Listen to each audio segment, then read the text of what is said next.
কাফেররা মুশরিকরা খ্রিস্টানরা তারাও কিন্তু এখন আর কোরআন নিয়ে করে না। যেটা তারা বাইর করলো, দুইটা সফট টার্গেট বাইর করলো আমাদেরকে কাফের বা মুশরিক বা খ্রিস্টান বানানোর। আপনি দেখেন এখন 30 বছর বয়সে মেয়েরা মনে করে যে বিয়ের বয়স হয়নি, মনে করেন না? ইসলামের সাম্রাজ্যের যে দুর্গ যদি বলি, ওটার ইটগুলো হচ্ছে ইউনিট ফ্যামিলি, বিল্ডিং ব্লক যদি বলি। আপনার ফ্যামিলি নেই, নো ইসলাম। ফ্যামিলি খালি মেয়েদেরকে যদি ফ্যামিলি বিমুখ করতে পারেন, সন্তান বিমুখ করতে পারেন, সংসার বিমুখ করতে পারেন, আর ইসলামের কোনো দরকার নেই। এই যে অ্যাপারেন্ট কটা পয়সার কথা চিন্তা করে আমরা যে আমাদের সমস্ত সমাজটাকে চিরতরে নষ্ট করে দিচ্ছি, এটা আমাদের মাথায় কিন্তু আসেনি। কোরআন নিয়ে আসলে ওরাও এখন আর্গু করে না, মানে কাফেররা মুশরিকরা খ্রিস্টানরা তারাও কিন্তু এখন আর কোরআন নিয়ে করে না। তাই এটা জানেন তো, আমরা বলছি আগেও, আমরা খালাকায় বলছি যে তারা 200 বছর ধরে মুসলমানদেরকে খ্রিস্টান বানাতে যায়, ফেল যখন করলো তখন তারা ঠিক করলো যে কোরআন নিয়ে বা এইসব নিয়ে করে কোনো লাভ নাই। যেটা তারা বাইর করলো, দুইটা সফট টার্গেট বাইর করলো আমাদেরকে কাফের বা মুশরিক বা খ্রিস্টান বানানোর। সফট টার্গেট বলে যারা এখানে আর্মির কেউ আসেন কি আমি জানি না, মানে একজন তো আসেনি ডিফেন্সের।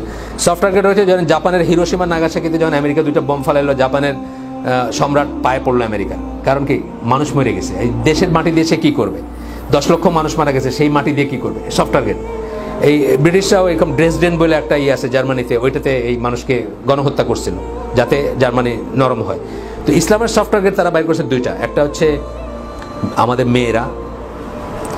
মেয়েদেরকে যদি ইমানসিপেট করার জন্য কোনো মতে আমরা ঘর থেকে বাইর করে দিতে পারি, তাইলে আর ইউনিট ফ্যামিলি বলতে যা এটা থাকবে না।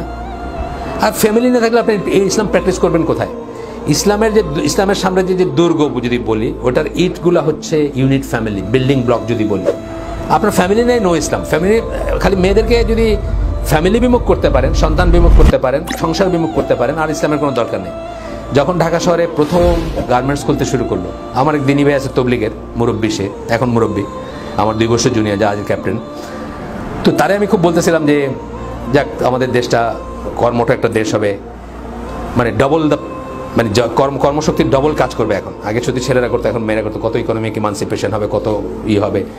তো সে দেখে মুছে মুছে হাসতেছে। তারপর আমার বললে যে ভাই এটা ডিপেন্ড করে নিয়তটা কি এটার উপরে। তারপর আমার একটা উদাহরণ দিচ্ছে যে ধরেন আমি অসুস্থ হয়েছি, আপনি আমাকে রোজ দেখতে যান, আমার জন্য ফল নিয়ে যান, আমার খোঁজ খবর নেন, বাসায় বাজার আছে কিনা, খুব ভালো কাজ, তাই না? কিন্তু যখন কেউ জানবে যে আমি মরলে আপনি আমার ভিটাটা নিয়ে নিতে চান, তখন কি আর ভালো থাকবে কাজটা? ভালো থাকবে না। এই সমস্ত কাজ যে গার্মেন্টসের অ্যাপারেন্টলি দেখতেছেন যে এত টাকা পয়সার ফ্লো হবে, পেছনের এটা কি, এটা যদি নিয়তটা যদি ঠিক না থাকে, তাহলে এটা কোনো মহৎ কাজ না।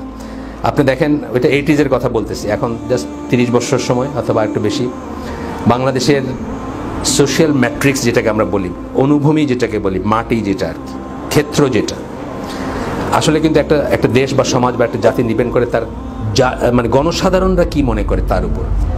আমি এখানে বসে ইসলাম নিয়ে কত কথা বললাম, এটা কিছু আসে যায় না।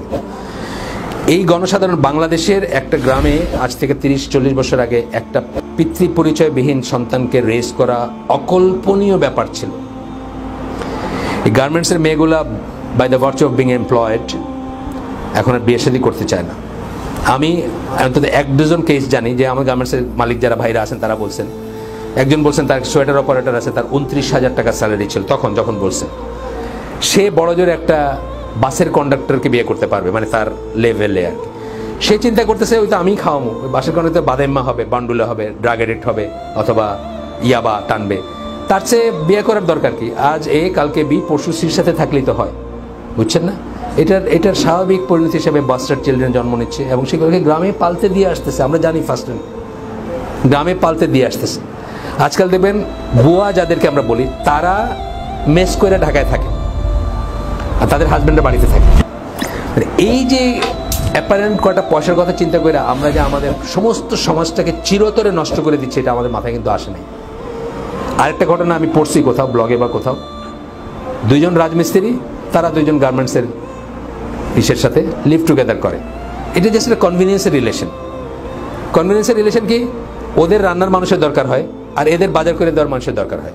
সো তারা একটা অ্যারেঞ্জমেন্টে আসছে যে আমরা একসাথে থাকবো, বুঝছেন তো, হাজব্যান্ড ওয়াইফের মধ্যে থাকবো, but we are not husband wife's, এবং আমরা কি করব, একটা কনভিনিয়েন্সের জন্য থাকবো। এটা কিন্তু এখন আর না, গল্প না, এটা কিন্তু রিয়েলিটি। আপনারা যত তাড়াতাড়ি এটা বোঝেন তত লাভ। এই যে রিয়েলিটি, এই রিয়েলিটির ভিতরে কোনোদিন ইসলাম ফ্লারিশ করবে? ইসলামকে আপনি প্রতিষ্ঠা করবেন কোথায়? করবেন আপনি? আপনার প্রথম হচ্ছে যে আপনি ফ্যামিলিতে অ্যাপ্লাই করবেন। আমি একজন আলেম, আমাদের দেশে আলেমী বলতেছিলেন যে আমি আপনার মেহেন্দির গুণাগুণ বললাম, এই মেহেন্দি ওই মেহেন্দি, এটা বুঝছেন না, এটা মানে দিলে এত ঘন্টা থাকবে এত এই, কিন্তু দেয়ার ইজ নো হ্যান্ড, দেওয়ার মতো কোনো হাত নাই মেহেন্দির। মেহেন্দি দেবেন যে এর কোনো হাত নাই আছে, আপনাকে বোঝাতে পারবো what mehendi is all about, বোঝাতে পারবো না। তো আপনি ইসলামের এত মাহাত্ম্য বললেন, আপনার এটার প্র্যাকটিসিং ফিল্ডটা শুরুই হচ্ছে ফ্যামিলিতে। একটা ফ্যামিলি যদি থাকে তাহলে সারা দুনিয়া কাফের হয়ে গেল, আপনি ইসলাম মানে কি বলে অ্যাপ্লাই করার একটা জায়গা থাকলো। কিন্তু আপনার ফ্যামিলি না থাকলে আপনি কী দিয়ে করবেন? আপনি দেখেন এখন বিয়ের রেট কত কমে গেছে। আপনি দেখেন এখন 30 বছর বয়সে মেয়েরা মনে করে যে বিয়ের বয়স হয় নাই, মনে করেন না? মা হওয়াটাকে অনেকেই সেকেন্ড থট দিতেছে, এটা একটা ঝামেলার ব্যাপার, এটা দিয়ে চাকরি করা যায় না। আমাদের দিনী ভাই বড় চাকরি করে, বড় চাকরি আমি জিজ্ঞেস করি না কখনো, অ্যারাউন্ড 2 লক্ষ টাকার চাকরি করে। তার বুয়েটের ছেলে, তার বুয়েটের ফ্রেন্ড ছিল তার ওয়াইফ, বুয়েটের মানে পরিচিতি, আর কোনো দোষ নাই। তার বাবা মা ওই মেয়েটাকে খুব পছন্দ করে, মেয়েটা চাকরি করে, চাকরির জন্য বা লাইফস্টাইলের জন্য সে বাচ্চা নিতে ইচ্ছুক না, এই জন্য সেই মেয়েটাকে ডিভোর্স করে আরেকটা মেয়েকে, আগে ডিভোর্সে একটা মেয়েকে বিয়ে করছে, এখন তার ঘরে 3টা বাচ্চা আলহামদুলিল্লাহ। মানে এই পর্যায়ে চলে যাচ্ছে আমাদের সমাজ। আমাদের এটা কী ছিল, 1991 সালে যখন ফার্স্ট গালফ ওয়ারটা হলো, প্রথম দিন পেপারে ইত্তেফাক সহ সকল পেপারে, তো আপনার ইনকেলাব তো আছে, যাই হোক ইরাকেরই, ইত্তেফাক সহ সকল পেপারে দিল সাদ্দাম এগিয়ে চলেছে, এরা আমেরিকানরা এগিয়ে চলেছে। হাকিকত যেটা, ট্রু কথা যেটা, আমেরিকানরা তো জাস্ট মার্চ করছে, যেটাকে বলে যুদ্ধ, তেমন একটা কিছু হয় নাই। তারপরে যে মিছিল হলো ঢাকায় এবং সমস্ত জায়গায়, এইরা করছে, গার্মেন্টস শ্রমিক যাদের কথা বলতেছি, এই শ্রেণীর মানুষ, আমি আপনি করি নাই, সাধারণ মানুষ, সে ইসলাম কিচ্ছু জানে না। সাদ্দাম হোসেন যে একটা কাফির বা কমিউনিস্ট বা একটা মুরতাদ বা একটা মুশরিক সেটাও জানে না, কিন্তু নাম তো সাদ্দাম হোসেন, পতাকায় আল্লাহু আকবার আছে, রাস্তায় নেমে এমন মিছিল করছে, পরদিন ইত্তেফাক লিখতেছে সাদ্দাম বাহিনী সদর পেয়ে গিয়ে চলেছে। কেন? ইসলামের একটা ফিলিং ছিল তাদের ভিতরে। আজকে দেখেন সেই ক্লাসটা যাদের কথা বলতেছে, যাদেরকে গণসাধারণ, তাদের এটা কিন্তু লুজ হয়ে যাচ্ছে, কারণ তাদের ফ্যামিলিটা ভেঙে গেছে, তাদের ভিতরে আর পরিবার নাই। পরিবার যখন থাকবে না তখন আর কিছুই থাকবে না। আপনি ইংল্যান্ডে দেখে দেন, জার্মানি দেখে দেখেন, সারা দুনিয়ার দিকে দেখেন, পরিবার নাই তো কিছুই নেই।